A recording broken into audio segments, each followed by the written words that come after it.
Welcome to our Community Church Unitarian Universalist. I'm your worship associate, Amy Holtkamp, and it is a comfort to be with you today, both in person and virtually. So who are we as Community Church? We are a progressive, open-minded, and inclusive religious community. We welcome all who are on a spiritual search for truth and meaning. Ours is a faith in action as we do the work of social justice and elevate compassion in our quest to live ethically, recognizing the inherent worth and dignity of every being. Please look to your weekly email for announcements, and if you don't yet get an email from us, please let us know. We'd love to put you on our list. Today, we're so happy to welcome back to the pulpit Reverend Justin McCreary. Justin officially became a UU in 2010, and began serving the Unitarian Universalist congregation in Jackson in 2013. Justin received preliminary fellowship with the Unitarian Universalist Association in 2019 and was ordained by the Unitarian Universalist Church of Jackson on November 3rd, 2019. During his tenure at UUCJ, Justin has had the opportunity to serve not just the church, but the greater Jackson area in regular social action, along with the Mississippi Immigrants' Rights Alliance, Mississippi Religious Leadership Conference, the NAACP, and other grassroots organizations. In 2015, Justin had the opportunity to perform one of the first legal gay marriages in the state of Mississippi. In the years to follow, he would participate in many protests and actions with the Poor People's Campaign and Black Lives Matter of Mississippi. When Justin isn't at the church or in a protest, you may find him working on one of his many hobbies: hiking, baking, cycling, ham radio, and computers. And I'd just like to say that Reverend Justin has been joining us as a guest minister every month for the past 6 months. His thoughtful sermons, delight in language, and great sense of humor have been a terrific source of support and stability in this year, and we're so grateful to have had you with us. This will be Reverend Justin's last service with us, at least for a while, as he and his family move to Oklahoma, where he has been called as a minister, the Hope Unitarian Church in Tulsa. So I just want to take this opportunity to thank Reverend Justin for the work he's done with us.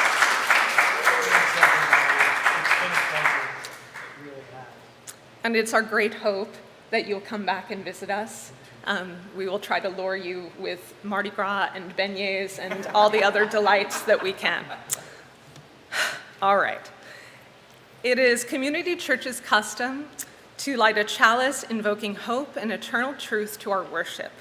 Please join us in singing "We Light This Flame."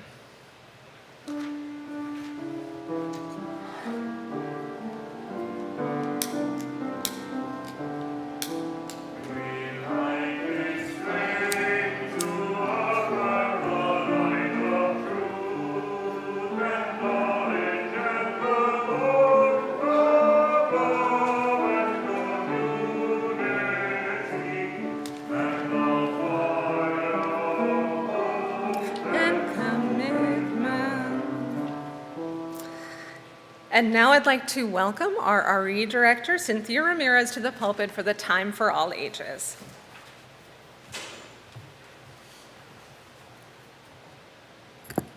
Good morning, everyone. I want to share with you a story called Just One Memory by C.C. Hogan. Memories, he decided, are a feast best appreciated when alone. No, he corrected himself, when one is nearly alone. They are something that can only be shared with others in the same way as a passing smile. It brings momentary pleasure, but the love behind it will forever be a mystery. He was full of memories, old, new, young, full, fun, painful. His memories were not that important, not all of them. He didn't want to wallow in his memories as they would make him sad and pitiful and would mark him as someone who had nothing left to live for. He sighed. It was true, of course. It had taken every last bit of energy he had left to travel here, to this park, to this bench. His home, or at least the place he slept, was 200 ridiculous miles north, chosen by his fussing middle-aged daughter, the daughter who thought she knew him so well.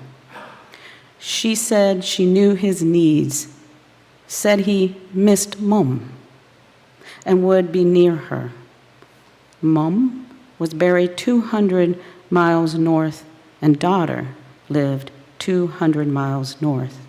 And so he had moved 200 miles north. Today he had come 200 miles south, intentionally. He had not gone to the graveyard and told Mom as he didn't want to. He had not gone to the he had not phoned daughter because he had given up on her and her fussiness. He did not want the memories of Mom or of daughter, not today. Today he was 200 miles south, and they would never understand why. Just one memory left. The sun shone as a young man climbed up the tree, cursing. "This is really nice of you," said the young woman. "It is meant to be for your little brother. Smelly little git that he is, always wanted a kite. So why are you flying it as if you're not giving it as a present?" "Don't know." The young woman started laughing, embarrassed, stupid, nice, sorry. Just one memory. "Did he like it then?" the young man asked, standing beneath the offending tree. "No, he said he'd gone off kites, smelly git." What did you do?" "Nothing. My mom would have been angry." "Thanks for being here." "All right, thanks for coming back." Just one memory. "I like London parks at night," the young woman said, leaning her head on his chest. "I like the orange glow of the sky. I like the sound," he whispered. "Listen. It is like a sleeping dragon, rumbling and purring. I can feel it. Kiss me? Not yet." Just one memory. "Our tree, our park, our night," she said, crying. "It is like our home." Just one memory. The young man stood beneath the tree. He had been coming here for a year, every week, at the same time. Every night he had been alone. He did not know why. 2 weeks earlier, the park keepers had installed a bench under the tree. It had a plaque on it. "To our beloved, she was too young." It filled him with fear. Just one memory. 200 miles south, the plaque was worn now, rubbed smooth by the backs of all the people that had leaned against it for 60 years. Memories were overrated, he thought. At least most were. It was getting cold and his energy was spent. The sun settled and the orange of the London lights warmed the sky as the dragon purred. He lay down on the bench and closed his eyes. "I have been waiting for you," the young woman said. "I know," he said. "I remembered." The park keeper looked sadly at the bench. When they found the old man, he had nothing on him. Nothing to say who he was or where he had come from. He had been well-dressed and not like the usual they found after cold nights in the park. In his hand had been a small piece of paper. It was tied in a bow like you would find on the tail of a kite. On it were 3 words, "I am home." So ends the reading.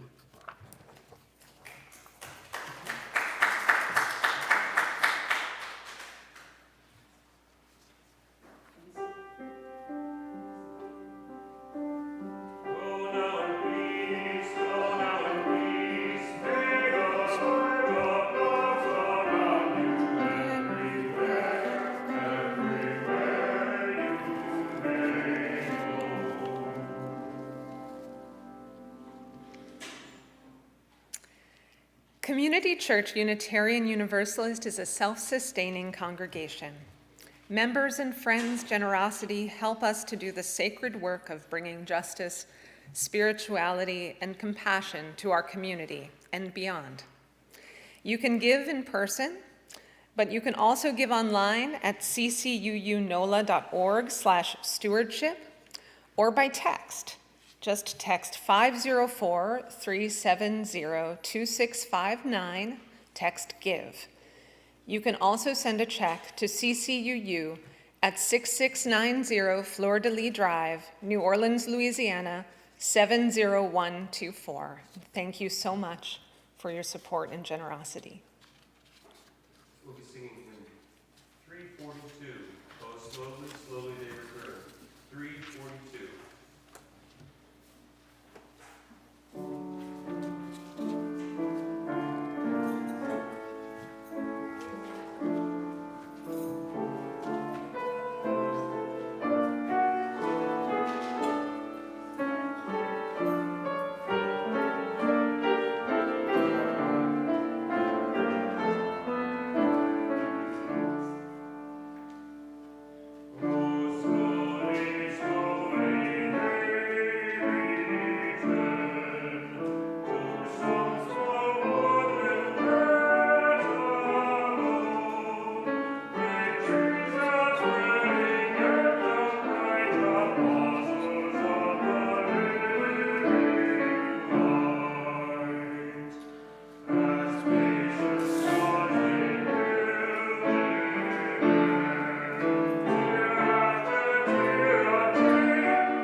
Now is our sacred time of joys and sorrows. If you're online, please write your joys and sorrows in the comments section to be read aloud. If you're here with us today and did not get to fill out a note card before the service, our greeters will have some for you to fill out now, or you can come to the pulpit to share after our musical interlude. Thank you. Hymn 130, "O Liberating Rose." Hymn 130. O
We start with a joy from Liz Trotter. I am back to work, still pain-free. Such a blessing to be able to spend the last work chapter of my life in such a rewarding position, using my legal experience and Spanish language to help documented and undocumented individuals get the medical and financial help they need and deserve. Free covered parking is a plus. Smiley face. Liz, we're so happy to hear that you're pain-free and so grateful for the work that you do.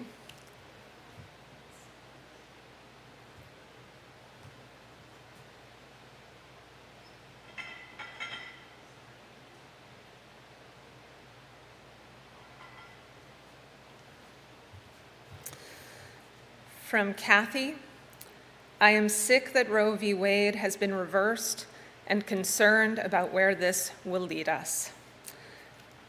A sorrow that I'm sure many of us share.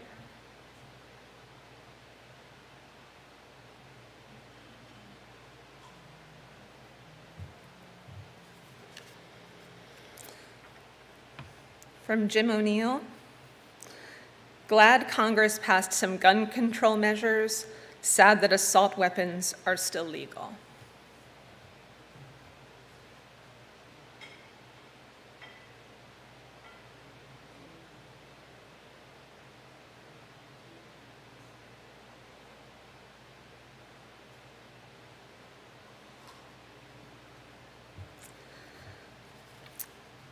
And from Jim and Vera, sad that many women's difficult choices have been made much more difficult.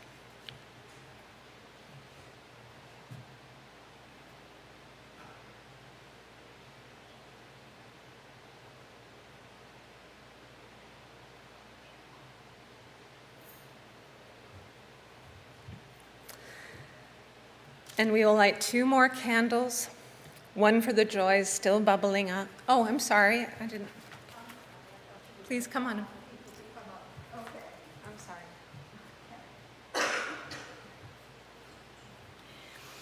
One of my family members put on his Facebook page a great hurrah for the fall of Roe versus Wade, and this is my response.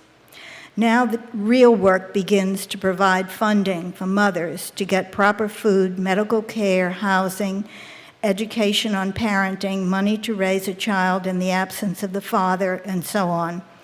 Also, the work of ensuring the father of the child follows through on his part, providing excellent foster care when needed, providing excellent protective services for children, and providing excellent schools. All of these things are totally inadequate in our society now and will be further strained by this new law. Are you ready to do the real work now? Protect the born.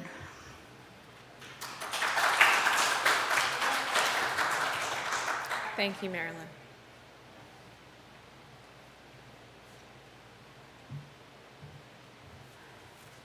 Hi, I'm Carolyn. I'm not here all the time, but it's been some years, and I usually remain pretty quiet about, during this time. But I'm not sorrowful, and I don't have a joy. I'm furious. I'm completely furious about the overturning of Roe v. Wade, and I'm furious about the conversation I had to have with my child, who was born female, and about living in a state where there is, it shouldn't be an issue that we have health care, period.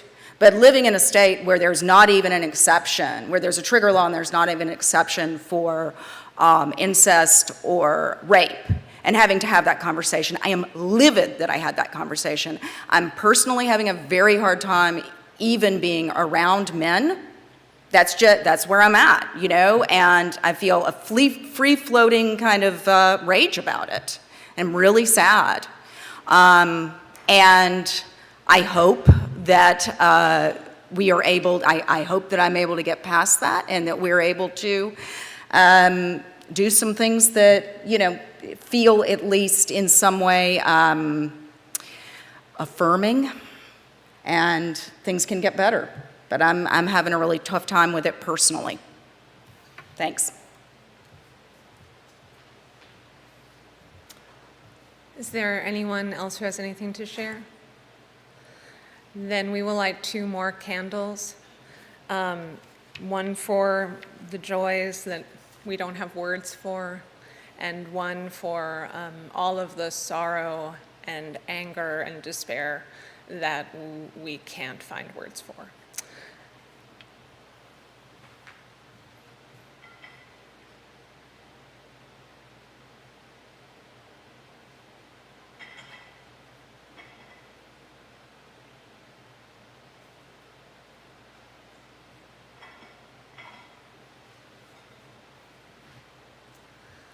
Now I'd like to invite Reverend Justin to the pulpit.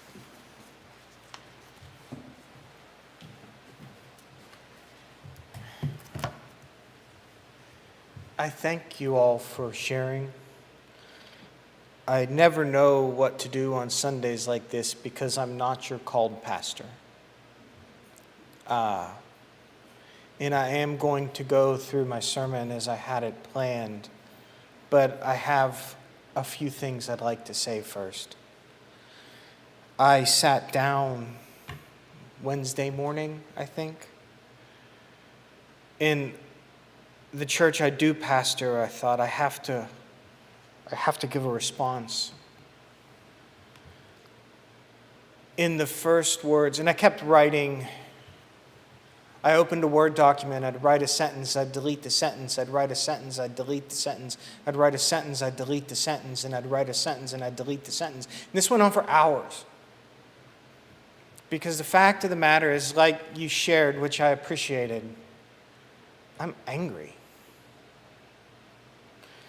I often feel like the thing that pastors are supposed to do in pastoral care is to help people cope with anger and to give people hope when they're full of anger and rage and frustration, or to even, if nothing else, try and give them some peace about it. But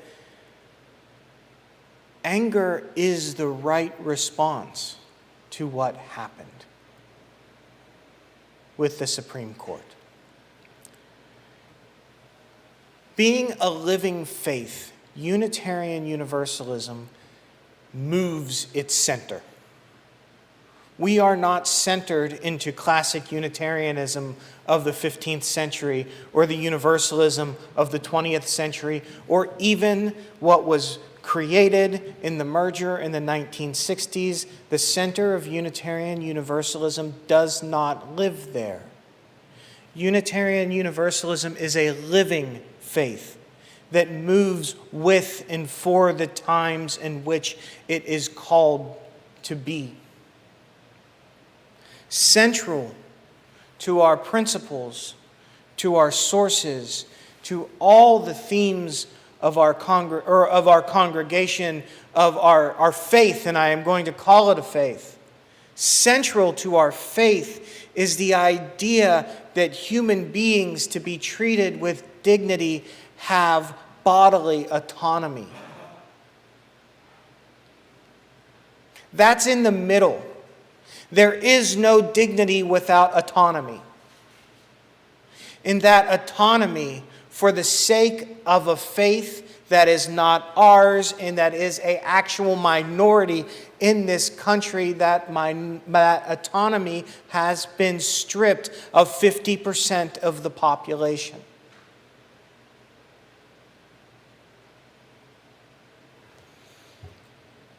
The Supreme Court's ruling is a violation of our faith. That's not the only thing that we have to say, but having a collar and a stole, that is, I feel like, one of the most important things I have to say. The Supreme Court's decision was a violation of Unitarian Universalism and a violation of our First Amendment. Is that right to religious freedom? Right? Is that first or second? It's the first one, right? That is our right. If we truly have a right to spiritual and religious freedom in this country, that right has been violated by the Supreme Court. Because center to Unitarian Universalism is bodily autonomy. But that violation's not new. That violation of bodily autonomy happens with our trans kin. I struggle because I want to say our trans brothers and sisters, but with a daughter moving towards gender neutrality, I try as a white cisgendered male to fix my own head, and I try to remember our trans kin that are being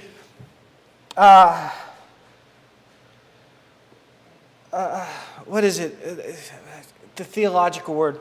The bullshit in Florida.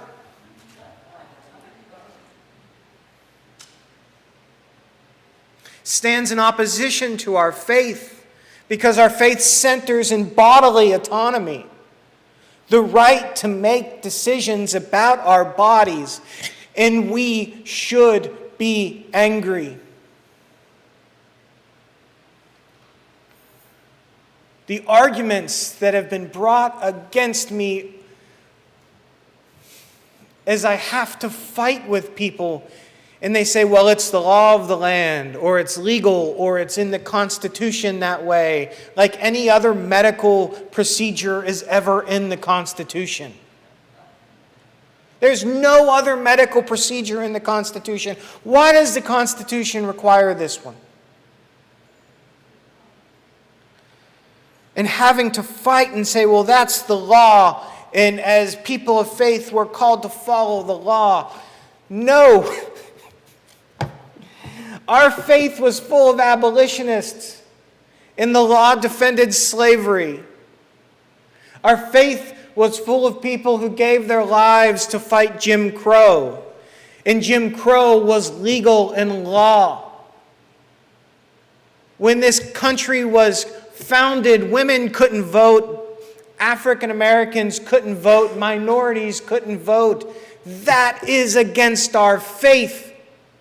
But it was legal, and legal is not equivalent to right.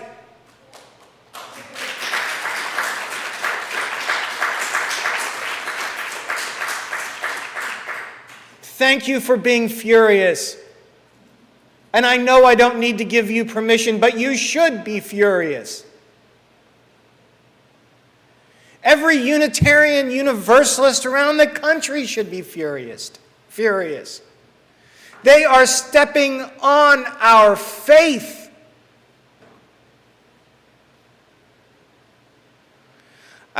This is not my sermon.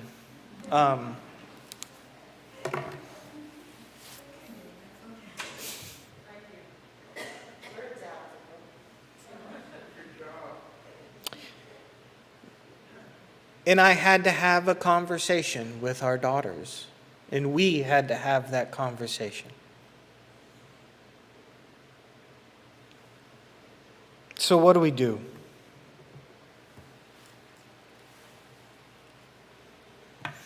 Everything we can to make sure every person affected by this can get the medical care they need, wherever that is.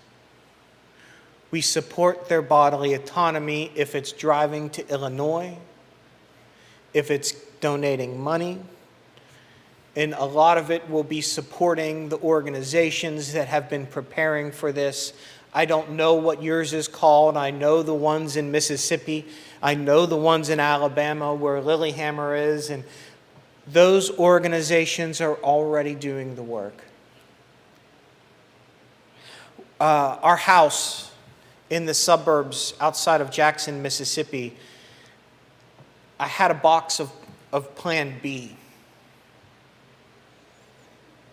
And our daughters would contact us while they were in high school and say that someone needed some, and we would give it away. And I don't know if you understand this about Plan B.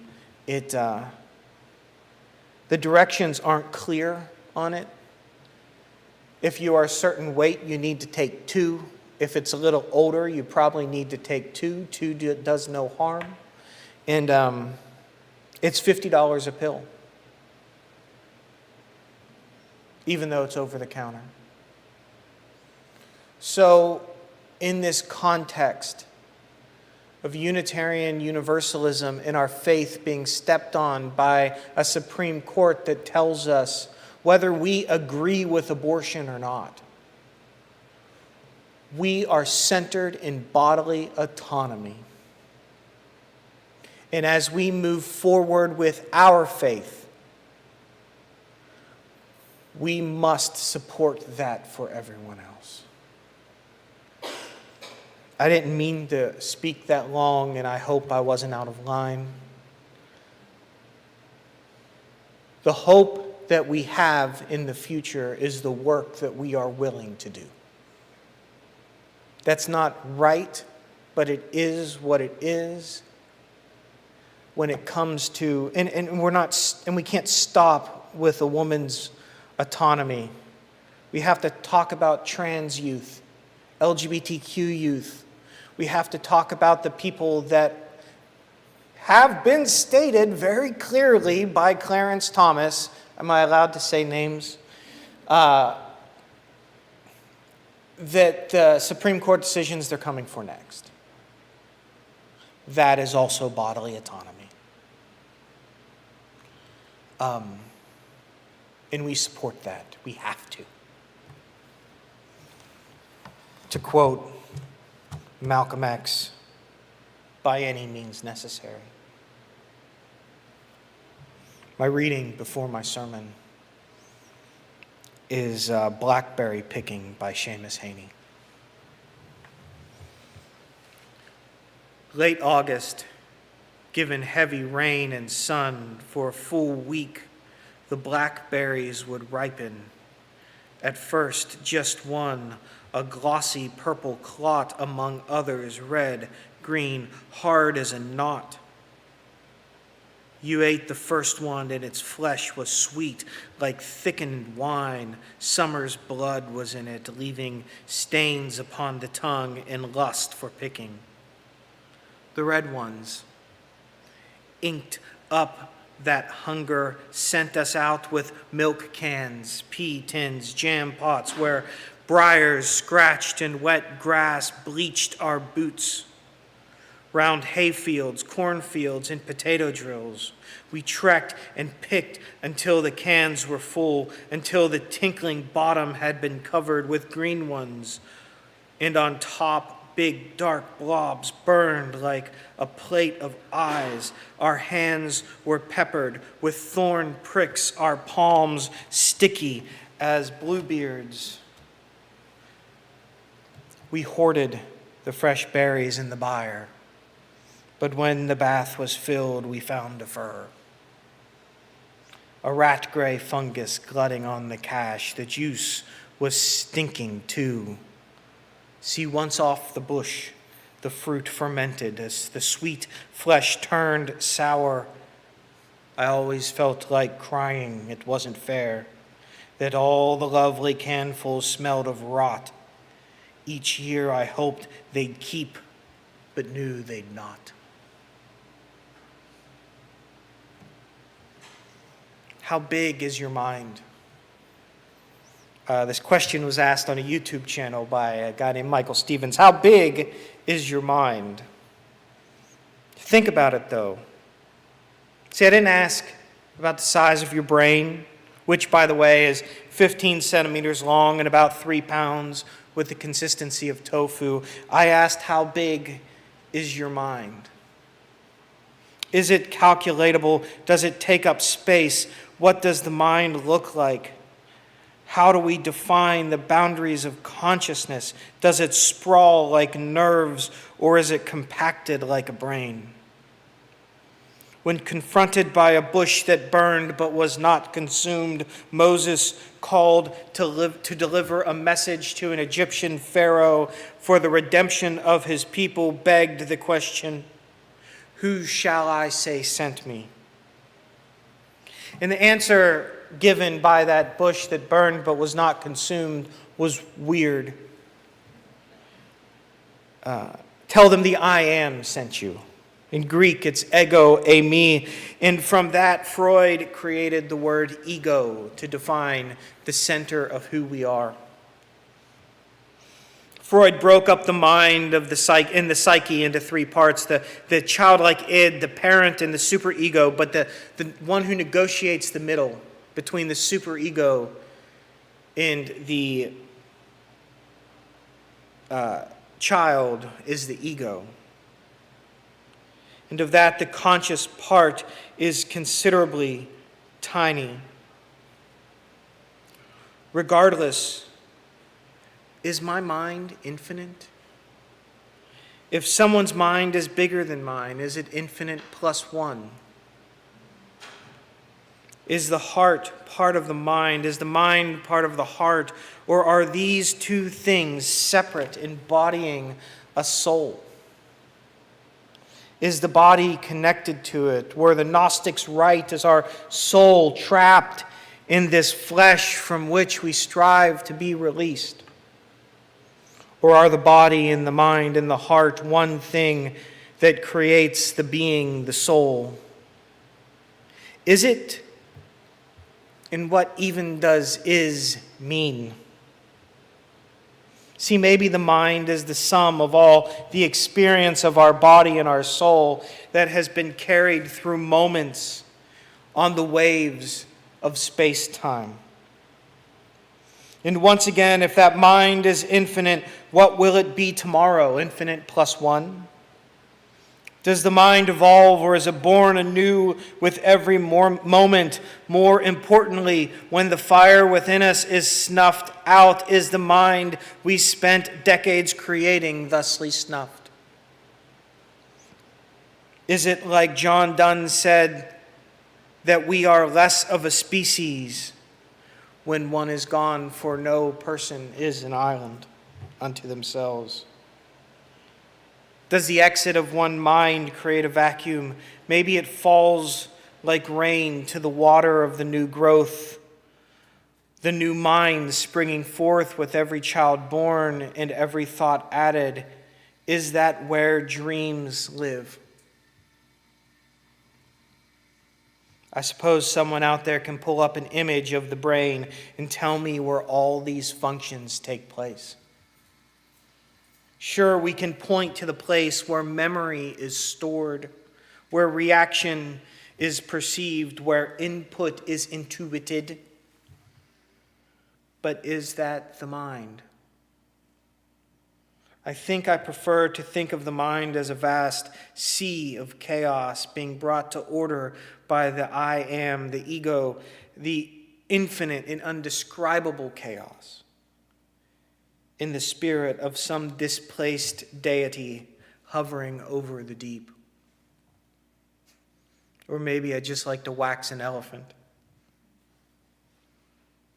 I don't know any of these answers, but I think about them a lot.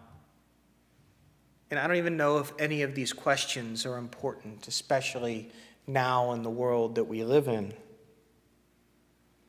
See, when I was a kid growing up in the 80s and 90s, going to McDonald's was a special event. I remember some days coming home from grade school, I usually walked. I only lived a few blocks away from the school. Well, we all walked at the time. There was a giant horde of children migrating from the grade school to their different homes. And some days I'd look out and my father would be driving his pale yellow 1975 Ford Ranger by at that time. I'd hop into the truck, key on the dash, no air conditioning, in the finest AM radios set to talk radio that you could ever want. Because it was my father's means of conveyance from work, it smelled of grease, dirt, and menthol cigarettes. My brother and I would climb onto the vinyl bench seat. In the summers, it would stick to our legs. On the good days, we'd go to McDonald's. We'd go through the drive-through. We'd drive home excited as the smell of French fries blended with the smell of dirt and grease. And I know some of you might be thinking that's gross, but when it is bound in nostalgia. It was home. But there was a problem. My father refused to buy us Happy Meals as children. He said they were too expensive. It wasn't enough food, and the toys were junk. But that's why we have grandparents. My grandma Max did not drive, but she could walk, and boy, could she walk. And that McDonald's was not close. It was quite a few blocks away, and we walked, and we got Happy Meals. And in most cases, by the end of the day, the Happy Meals, the toys were broken, and I was hungry shortly after. Because the toys were junk and it wasn't enough food. Every Saturday, Grandma Max would come round that corner on 16th Street, and we would walk to the McDonald's and then to her friend Catherine's work. Catherine worked in a dry cleaner, and my brother Eric and I would just hang out. She'd give us pennies, and we'd put them and get gum from the little gum machines. And not that good gum either. It was that square stuff that tasted good for a second, then dried out. But they were great days. When I got older, I would go to church with my grandmother on Christmas Eve because my church didn't hold Christmas Eve services. My grandmother, who had worked as a bank teller for many years, had this amazing penmanship, and I still remember the way she wrote my name in cursive on my Christmas cards. In fact, that's how I learned my name in cursive. When I was in college 1,000 miles away, my grandma Max started suffering more and more from dementia. I remember the last time I saw her, she was in a nursing home. I didn't recognize her at first. I'd been gone for a long time. My father and I sat with her. We like to say that just for a moment she remembered who I was, but I don't think she did. I might have been 19 when she was diagnosed. I believe I was in my early 30s when I saw her that last time. In fact, when my dad called to tell me she had passed, I was in the drive-thru of McDonald's, and I smelled French fries. And all of a sudden, I was there again in a moment, decades gone, living somewhere in the firing of neurons buried deep in my amygdala. So I asked the question, how big is the mind? And a new question, what part of the mind is my past? And where does that live? I suppose you could put me in an MRI machine and bring in some French fries, that grease, dirt, menthol cigarette smell from my dad's truck, and see what lights up. But it still doesn't answer the question, does it? Because as I reflect on my memory, on my grandmother and my father, I think of this quote by Albert Einstein that the distinction between the past, present, and future is only a stubbornly persistent illusion. Because if I hear the right music, smell the right scent, see the right sunrise, I can be overwhelmed by a memory and emotion. And if I shut my eyes at the right time, I am right there. And I realize often that the most meaningful events of my life weren't planned. Sometimes they were simply a response in the moment, and sometimes they were so mundane that even years later, I am shocked that they have meaning. But they do. Emily Dickinson once wrote, "If I can stop one heart from breaking, I shall not live in vain.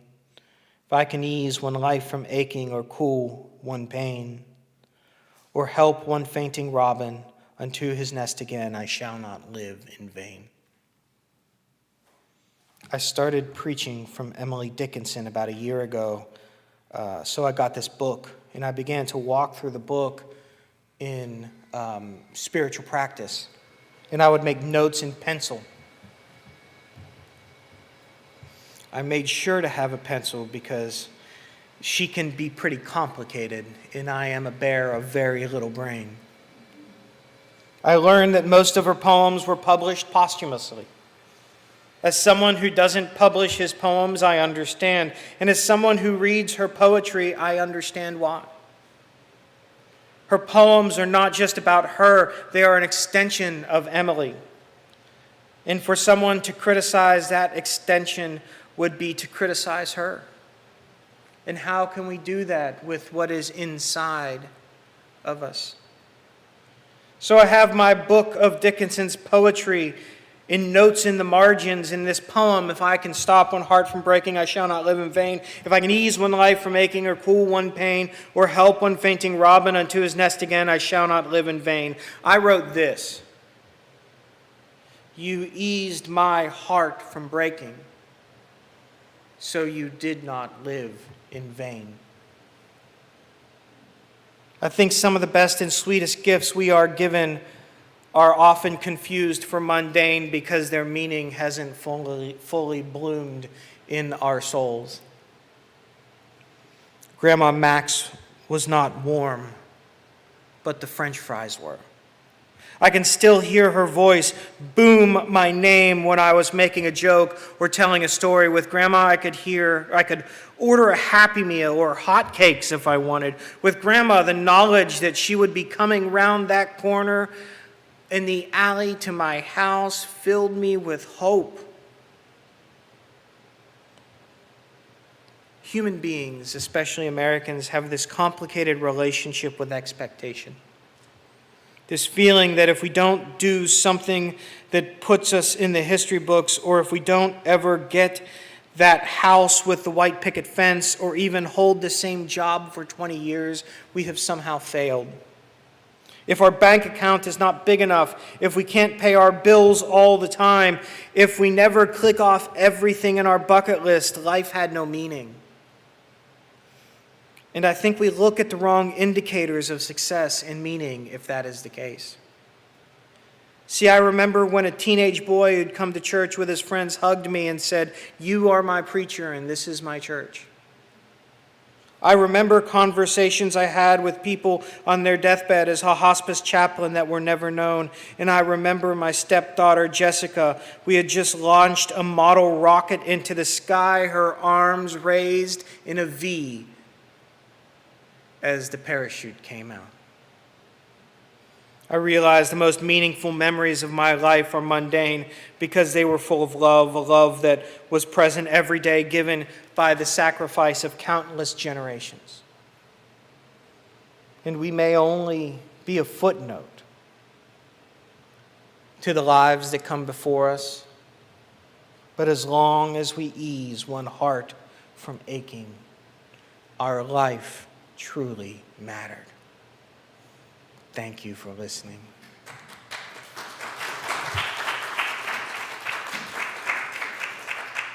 In words of benediction, we are not done. We will move forward, and we will fix the mistake. Thank you all for listening. Thank you for hearing my words in my pain. It has been an absolute joy, the 6 months I've got to come to be with you all. And I thank you for every opportunity you've given me, for helping us make our mortgage payments, for giving me another place to practice my sermons, for giving me more people to meet who care about the world in which we live. Do not be discouraged, because we're not done yet. Thank you.